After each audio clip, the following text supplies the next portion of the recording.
दोस्तों,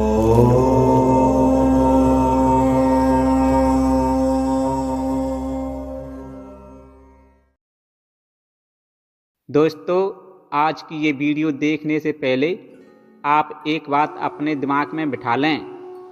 मृत्यु सिर्फ एक घटना नहीं होती, वो एक ऐसा दरवाज़ा है जो हर किसी के लिए तो खुलता है, लेकिन उसके पीछे क्या है, आज जो आप सुनने वाले हैं, उसे सुनने के बाद शायद आप किसी मृत इंसान के कमरे में खड़े होने की हिम्मत भी नहीं करेंगे, क्योंकि मौत जितनी शांत दिखती है उतनी शांत होती नहीं है।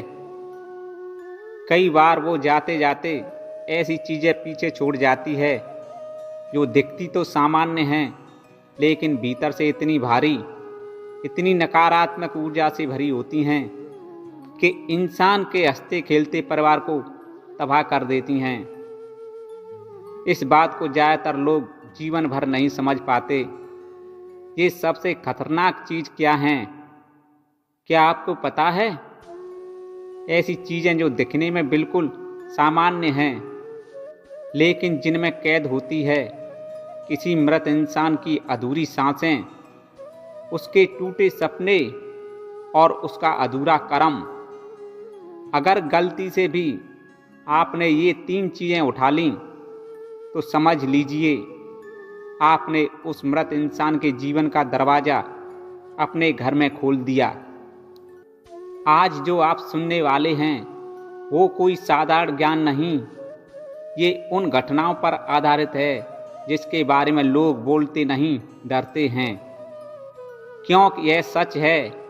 कुछ वस्तुएं मरती नहीं हैं, वो अपने मालिक की किस्मत को भी साथ लेकर चलती हैं। आज मैं आपको बताऊंगा मरे हुए इंसान की 3 ऐसी चीज़ें जिन्हें लेना मतलब अपनी खुशियों पर खुद कुल्हाड़ी मार देना। वो चीज़ें जैसे ही घर में आती हैं, नींद गायब, किस्मत उल्टी, घर में तनाव और सपनों में वही चेहरा, वही आवाज़ जिस इंसान से वो चीज़ें आई हों। और सबसे डरावनी बात क्या है, अधिकतर लोग ये समझ ही नहीं पाते कि बर्बादी की शुरुआत कहाँ से हुई है, क्योंकि बर्बादी धीरे धीरे नहीं आती, वो चलकर आती है उस वस्तु के पैरों के साथ जो आप घर ले आते हैं। तो आज की इस वीडियो को दिल थाम कर सुनना, क्योंकि तीसरी चीज़ सबसे घातक है, उसके बारे में लोग बोलने से भी डरते हैं। दोस्तों, वीडियो को बीच में मत छोड़ना, क्योंकि ये 3 चीज़ें जिंदगी देती नहीं बल्कि ले लेती हैं। तो ध्यान से सुनिए, क्योंकि यह वीडियो आपको डराने के लिए नहीं बल्कि आपके जीवन की सुरक्षा के लिए है और एक चेतावनी के लिए है। पहली वस्तु वह है जिसे लोग सबसे मासूम समझते हैं, मृत व्यक्ति की पूजा में उपयोग की जाने वाली वस्तुएं, जैसे घंटी, थाल, दीपक, आरती का पात्र या वह छोटा सा तांबे का बर्तन जिसमें वह रोज जल भरता था। लोग सोचते हैं पूजा की वस्तु है, पवित्र होगी, इसे घर में रख लेने से क्या होगा, कोई अनर्थ नहीं हो सकता। लेकिन शास्त्र कहते हैं जिस वस्तु को मनुष्य प्रतिदिन भक्ति से छूता है उसमें उसके जीवन के भाव अंकित हो जाते हैं, और जब वही व्यक्ति संसार छोड़ देता है तो उसके इन भक्ति भावों में उसकी अंतिम सांस की ऊर्जा भी जुड़ जाती है। कई घरों में यही गलती होती है कि लोग मृतक की पूजा की वस्तुएं स्मृति समझकर रख लेते हैं और फिर धीरे धीरे घर में अनजानी बेचैनी, रातों को नींद टूटना, देवताओं की मूर्तियों का वजन बढ़ना, अजीब सी गंध का आना, ये सब शुरू हो जाता है, क्योंकि वे वस्तुएं मृत व्यक्ति की भक्ति ही नहीं उसकी अंतिम ऊर्जा का भी भार उठाए रहती हैं। इसलिए कहा गया है, इन वस्तुओं को विनम्रता से गंगा जल से शुद्ध करके दान या विसर्जन कर देना चाहिए। दूसरी वस्तु है वे चीजें जो मृत व्यक्ति के शरीर से प्रतिदिन जुड़ी रहती थीं।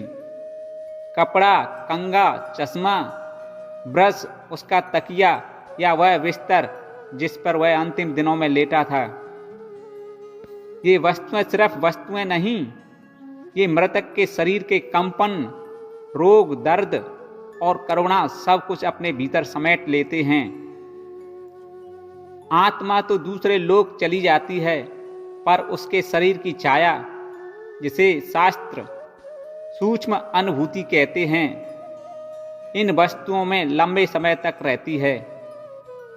यह अंधविश्वास नहीं, एक शारीरिक ऊर्जा का विश्लेषण है। क्योंकि जिस वस्तु को मनुष्य जीवन के अंतिम क्षणों तक छूता रहा, उसमें उसके शरीर की पीड़ा और कंपन दर्ज हो जाते हैं। इसलिए शास्त्रों में लिखा है कि मृत व्यक्ति के शरीर से स्पर्श वस्तुओं को 3 दिन से अधिक घर में नहीं रखना चाहिए। तीसरी वस्तु सबसे खतरनाक और घातक है, जो सुनने में भले ही आपको साधारण लगे। ये हैं वो वस्तुएं जिन्हें मृत व्यक्ति अपने जीवन में पूरा नहीं कर पाया। उसकी डायरी, उसकी अधूरी लिखी चिट्ठी, किसी अधूरे कार्य का सामान, उसके अपूर्ण कार्य की निशानी।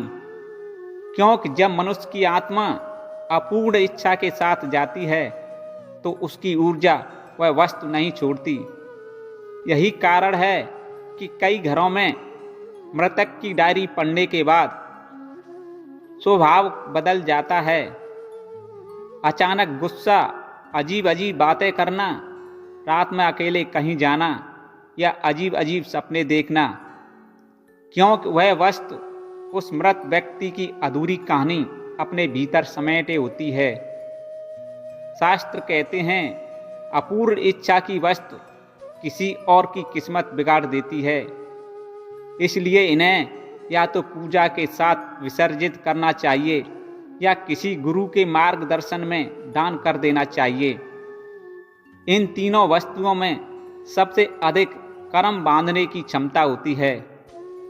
तो दोस्तों, हमने आज जाना कि मरे हुए व्यक्ति की कौन कौन सी 3 वस्तुएं नहीं रखनी चाहिए। पहली, पूजा संबंधी वस्तुएं, क्योंकि वे उसकी भक्ति और अंतिम ऊर्जा को धारण करती हैं। दूसरी, शरीर स्पर्श वाली वस्तुएं, क्योंकि उनमें उसके शरीर की पीड़ा और कंपन बस जाते हैं। तीसरी, अधूरी इच्छाओं से जुड़ी वस्तुएं, क्योंकि वे सबसे भारी और कर्म में फंसाने वाली वस्तुएं हैं। इन्हें घर में रखना सिर्फ वस्तुओं को नहीं रखना, बल्कि एक आत्मा की अधूरी यात्रा को अपने घर में समेट लेने के बराबर है। शास्त्रों की यही चेतावनी है कि मृत्यु से बचा हुआ सब कुछ अपनाने योग्य नहीं होता। इसलिए सावधान रहें, सतर्क रहें और जीवन के मार्ग पर शुद्धि और विवेक के साथ आगे बढ़ें। अगर आपको वीडियो पसंद आई हो तो लाइक कर दूसरों के साथ शेयर कर दें। तो इसी के साथ वीडियो का करते हैं समापन। जय सनातन, जय श्री राम।